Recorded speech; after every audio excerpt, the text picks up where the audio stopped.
2025 March 16 ତାରିଖ ରବିବାର ସକାଳେ ସେ ଆଉ ନାହାନ୍ତି ବୋଲି ଖବର ଆସିଲା ହଠାତ୍। ଓଡ଼ିଶା ସମେତ ଦେଶ ବିଦେଶରେ ଥିବା ତାଙ୍କର ଲକ୍ଷ ଲକ୍ଷ ପାଠକ ସ୍ତବ୍ଧ ନିଶବ୍ଦ। ହଠାତ୍ ଯେମିତି କଳା ବାଦଲଟିଏ ଘୋଡ଼େଇ ପକାଇଲା ଚନ୍ଦ୍ରକୁ। ଏହି ଋଷି ପ୍ରତିମ କବି ରମାକାନ୍ତ ରଥଙ୍କ ଦେହାନ୍ତରେ ଆମ ସମୟର ଦିଗବାରିଣୀ ତାରକା ସଦୃଶ ମହାନ କବି ହରପ୍ରସାଦ ଦାସ କହନ୍ତି, ସଚ୍ଚିଦାନନ୍ଦ ରାଉତରାୟଙ୍କ ପରେ ଓଡ଼ିଆ କବିତାର ଆଙ୍ଗିକ ଓ ଆତ୍ମିକ ବିଭାବକୁ ଭାଙ୍ଗି ରୁଜି ପୁଣି ଥରେ ନିଜ କବିତାରେ ଠିଆ କରେଇ ପାରିଥିବା କବି ଥିଲେ ରମାକାନ୍ତ ରଥ।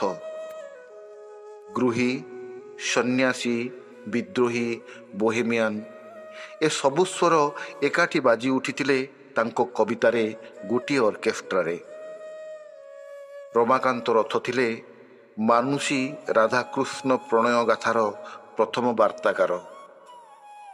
ଭାରତୀୟ ସାହିତ୍ୟରେ ପ୍ରଣୟକୁ ଅନନ୍ତ ବିରହର ଅଧ୍ୟାତ୍ମରେ ମୂର୍ଚ୍ଛି ଦେଇ ପାରିଥିବାର କାବ୍ୟକୋଟି ରମାକାନ୍ତ ରଥଙ୍କର ଅପହଞ୍ଚ ଅନତିକ୍ରମ୍ୟ।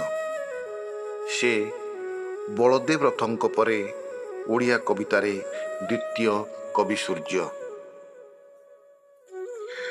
ରମାକାନ୍ତ ରଥଙ୍କର 88ତମ ଜନ୍ମଦିନ ବେଳେ 2022 ମସିହାରେ କବିଙ୍କୁ ଶୁଭେଚ୍ଛା ଜଣାଇ ନିଶ୍ୱାସର କାରୁକାର୍ଯ୍ୟ ଶୀର୍ଷକରେ ଆମେ 30 ଗୋଟି ଶୃଙ୍ଖଳ ନିର୍ମାଣ କରିଥିଲୁ। ତନ୍ମଧ୍ୟରୁ 25ତମ ଶୃଙ୍ଖଳକୁ ଏଇଠି ପୁନଃ ସଂଯୋଜିତ କରୁଛୁ ସେହି ଶିଖର କବି ପୁରୁଷ ରମାକାନ୍ତ ରଥଙ୍କୁ ଗଭୀର ଶ୍ରଦ୍ଧାଞ୍ଜଳି ଜଣାଇ। କାଲି ମୋର ସ୍ୱାମୀ ମୋର ବାଳ ଝିଙ୍କିଲେ ଓ ମୁଣ୍ଡକୁ କାନ୍ଥରେ ବାରମ୍ବାର କଚାଡ଼ିଲେ। ମୁଁ କେଉଁଠି ପୂର୍ବ ରାତି ବିତେଇଲି ତାହା ସାଫ୍ ସାଫ୍ ମାନିଯିବା ଲାଗି କହୁଥିଲେ। ବେଶ କିଛି କଷ୍ଟ ହେଲା, ବେଶ କିଛି ସମୟ। ତାପରେ ଯେତେବେଳେ ସେ ମୋ ଅଙ୍ଗ ପ୍ରତ୍ୟଙ୍ଗ ସବୁକୁ ତନ୍ନ ତନ୍ନ କରି ଦେଖି ବସିଲେ, ମୁଁ ଆଉ କେତେ କାଳ ଚାପି ରଖିଥାନ୍ତି ହସକୁ। କହିଲି, ହାୟରେ ବିଧି, ଏତେ ନିର୍ବୁଦ୍ଧିଆ ସ୍ୱାମୀ ଲେଖିଥିଲୁ ମୋ କପାଳେ। ମୋର ଅବିଶ୍ୱସ୍ତତାର ପ୍ରମାଣ ଖୋଜୁଛି ଶରୀରରେ ପୁଣି ଦିନ ବେଳେ। ହାୟରେ ଏତେ ନିର୍ବୁଦ୍ଧିଆ ସ୍ୱାମୀ ଲେଖିଥିଲୁ ମୋ କପାଳେ। ଭାରତୀୟ କାବ୍ୟ ସାହିତ୍ୟରେ କବି ରମାକାନ୍ତ ରଥଙ୍କର ଶ୍ରୀରାଧା ଏକ କ୍ଲାସିକ ସୃଷ୍ଟିର ମାନ୍ୟତା ଲାଭ କରିଛି। 1992 ମସିହାରେ ଏହି କାବ୍ୟଗ୍ରନ୍ଥ ମର୍ଯ୍ୟାଦାଜନକ ସରସ୍ୱତୀ ସମ୍ମାନ ଲାଭ କରିଥିବା ବେଳେ ଶ୍ରୀରାଧା ଇଂରାଜୀ ସମେତ 8 ଗୋଟି ଭାରତୀୟ ଭାଷାରେ ଅନୁଦିତ ହୋଇ ବିପୁଳ ପାଠକୀୟ ଶ୍ରଦ୍ଧାଭାଜନ ହୋଇପାରିଛି। ଶ୍ରୀରାଧା ଏଭଳି ଏକ ତୃଷା, ଯାହାକୁ ଯେତେ ଯେତେ ଥର ପାଠକ ପଢୁଥାଏ ତୃଷା ସେତେ ସେତେ ଦ୍ୱିଗୁଣିତ ହୋଇ ହୋଇ ଯାଉଥାଏ। ବିଖ୍ୟାତ ମାଲାୟାଳମ କବି ସୁଗାତା କୁମାରୀ କହିଥିଲେ, ଶ୍ରୀରାଧା ପଢି ସାରିବା ପରେ ଟିକିଏ କାନ୍ଦି ପକାଇବାକୁ କେତେ ଚାହିଁଲି। ରାତି ପରେ ରାତି ଅନିଦ୍ରାରେ ତୀବ୍ର ଅସ୍ଥିରତାରେ ବିତିଗଲା। ନା ଦ୍ୱିପଦ ଲେଖିପାରିଲି, ନା ଦିଟୋପା ଲୁହ ବୁହେଇ ପାରିଲି। ମୁଁ ଭାବିଥିଲି ବୃନ୍ଦାବନବାସିନୀ ରାଧାଙ୍କ ସମ୍ପର୍କରେ ସମସ୍ତ ବୃତ୍ତାନ୍ତ ମୋତେ ଜଣା।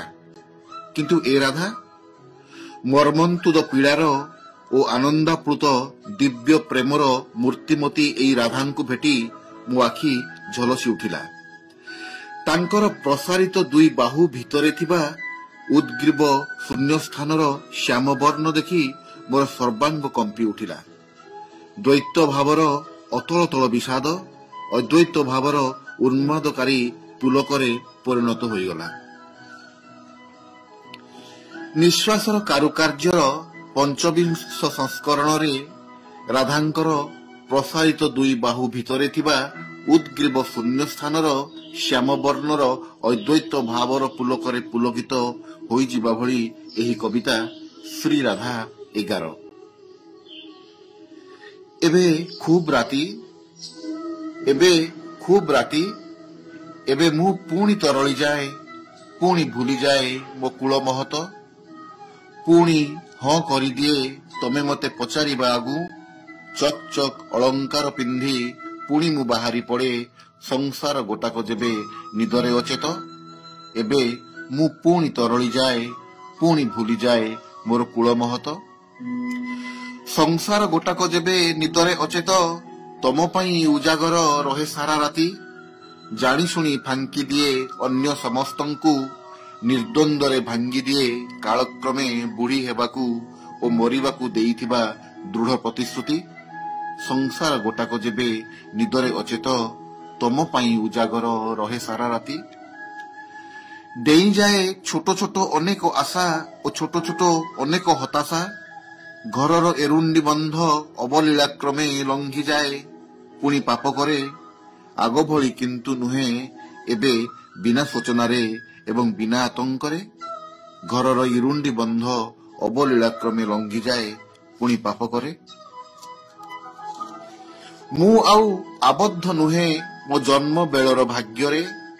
ଆସ୍ପର୍ଦ୍ଧା ପରି ମୁଁ ବାରଣ ନ ମାନି ଆସେ ତମ ନିକଟକୁ। ପ୍ରତ୍ୟେକ ଆସ୍ପର୍ଦ୍ଧା ଶେଷ ହୁଏ ତମଠାରେ। ତମେ ତ ଅବଶ କର, ଆତ୍ମହରା କର ଚେତନାକୁ ନୀତି ନୂଆ ନୂଆ ଆନନ୍ଦରେ। ଆସ୍ପର୍ଦ୍ଧା ପରି ମୁଁ ବାରଣ ନ ମାନି ଆସେ ତମ ନିକଟକୁ। ପ୍ରତ୍ୟେକ ଆସ୍ପର୍ଦ୍ଧା ଶେଷ ହୁଏ ତମଠାରେ। ଜାଣେ ନାହିଁ ଏ ଅନ୍ଧାର ଭିତରେ ତମେ ମୋ ପାଖେ ପାଖେ ଅଛ କିମ୍ବା ନାହଁ। ଜାଣେ ନାହିଁ ଏ ଅନ୍ଧାର ଭିତରେ ତମେ ମୋ ପାଖେ ପାଖେ ଅଛ କିମ୍ବା ନାହଁ। ନଥିଲେ ବି କଣ ହେଲା, ତମେ ତମ କଥା ରଖିବାକୁ ଯେତେ କାଳ ପ୍ରୟୋଜନ କର, ସେତେ କାଳ ନିସଂକୋଚ ମୋ ପାଖରୁ ନିଅ। ଜାଣେ ନାହିଁ ଏ ଅନ୍ଧାର ଭିତରେ ତମେ ମୋ ପାଖେ ପାଖେ ଅଛ କିମ୍ବା ନାହଁ। ଏବେ ଖୁବ୍ ରାତି, ଏବେ ଖୁବ୍ ରାତି। ଚକ୍ ଚକ୍ ଅଳଙ୍କାର ପିନ୍ଧି ପୁଣି ମୁଁ ବାହାରି ପଡେ, ସଂସାର ଗୋଟାକ ଯେବେ ନିଦରେ ଅଚେତ। ସଂସାର ଗୋଟାକ ଯେବେ ନିଦରେ ଅଚେତ।